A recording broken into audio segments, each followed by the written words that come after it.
The mark revealed. Unmasking the beast's ultimate symbol.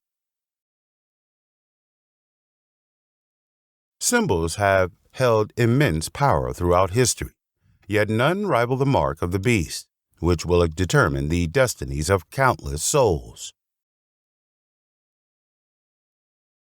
After exploring the significance of 666 and identifying the Antichrist, our investigation delves deeper into the heart of darkness to uncover its true nature. This chapter will reveal the beast's ultimate emblem, exposing its dual purpose and devastating consequences for its bearers. The biblical facts first. The phrase, mark of the beast, is found solely in Revelation, with the crucial passage in Revelation chapter 13, verses 16 and 17. It causes all to be marked on the right hand or the forehead, so that no one can buy or sell unless he has the mark, that is, the name of the beast or the number of its name. Revelation chapter 13, verse 16 and 17.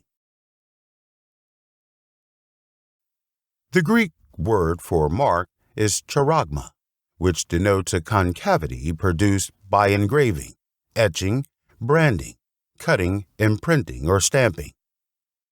Outside of Revelation, charagma appears once in the New Testament in Acts chapter 17, verse 29, referring to an image created by art. The mark was given to everyone, regardless of social status. The mark was placed on the right hand or forehead. The mark was required for buying or selling, thus carrying significant commercial and economic implications. The mark can take the form of the Antichrist's name or the number of his name. The mark of the beast essentially represents the name of the beast in alphabetic letters or numbers. The Bible does not detail the exact nature of the mark, but shows it will bear the name of the beast in either of its two forms. Although not explicitly stated, the Bible implies the mark as a permanent condition that cannot be removed or reversed. Those who receive the mark will experience prosperity during the Antichrist reign, but will ultimately be marked for God's wrath and the lake of fire. Armed with these biblical facts, let's revisit the crucial concept of symbolism mentioned earlier. Biblical symbolism and the mark of the beast. Given the significance of biblical symbolism in this context, it is essential to examine it in greater detail than previously noted.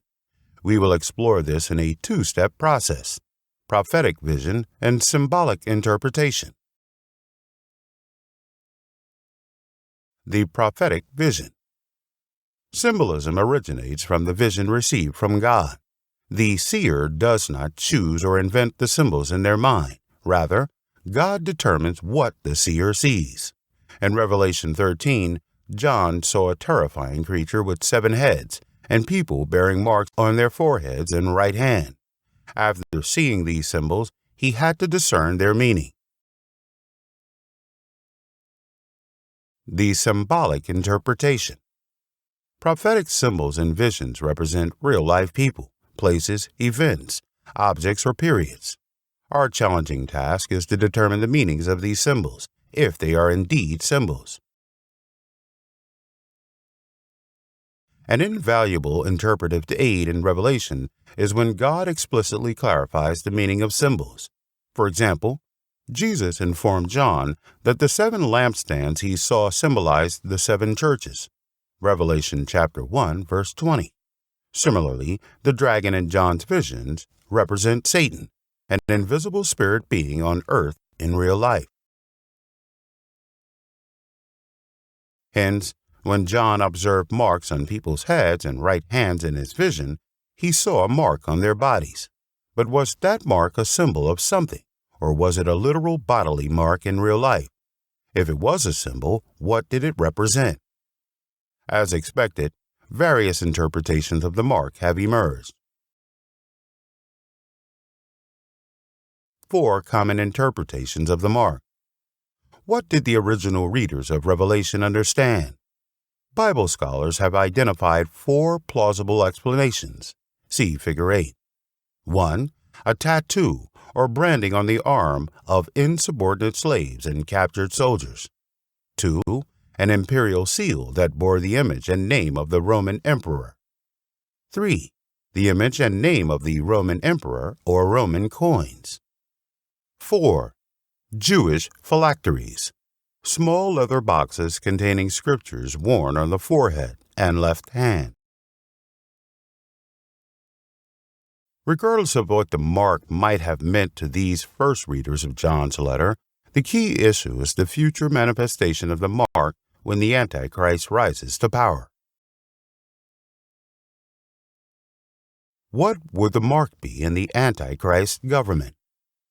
Most Bible scholars agree that the mark John saw in the vision is symbolic. It represents allegiance, ownership, or control. However, that is only one aspect of the matter, the spiritual side. The Bible shows that the mark determined who could buy or sell. The buying and selling in this context are likely not symbolic activities, but actual transactions. Thus, the mark of the beast will be used in the marketplace to identify who cannot buy or sell. This identification system implies the mark will have some physical expression, something businesses and government officials can use to distinguish individuals, ensuring compliance with the Antichrist government regulations. So, the mark has two components, a spiritual aspect and a physical expression. The spiritual mark. The mark of the beast is first a spiritual symbol. Revelation provides an excellent example of such a spiritual mark. In Revelation chapter 14, verse 1, after discussing the mark of the beast in Revelation chapter 13, verse 16 through 18, John wrote that God has his name on his people's foreheads. Though he does not explicitly use the term mark, the idea is the same. God has his own mark, called a seal in Revelation, on his people's foreheads.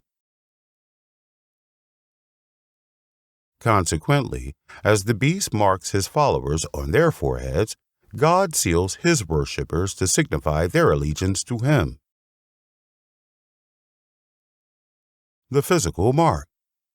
The spiritual mark, symbolizing allegiance and ownership, will have a physical expression. Regardless of the mark's precise physical nature, its purpose remains consistent, to identify those who worship the Antichrist. We do not know what this physical mark will be. However, when the Antichrist reveals it, he will probably use existing systems to identify his loyal followers.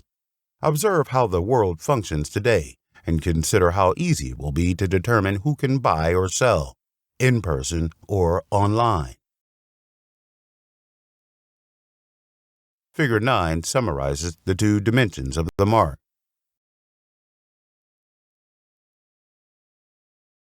As we have delved into the grave reality of the mark of the beast and its profound implications for the world, it is easy to become overwhelmed with fear and anxiety. However, not everything we hear or read about the number 666 and the mark of the beast is accurate. In the next chapter, Dispelling Shadows, Confronting Fears and Debunking Myths about 666, we will address these fears, separating fact from fiction, and clarifying the misconceptions that have clouded our understanding.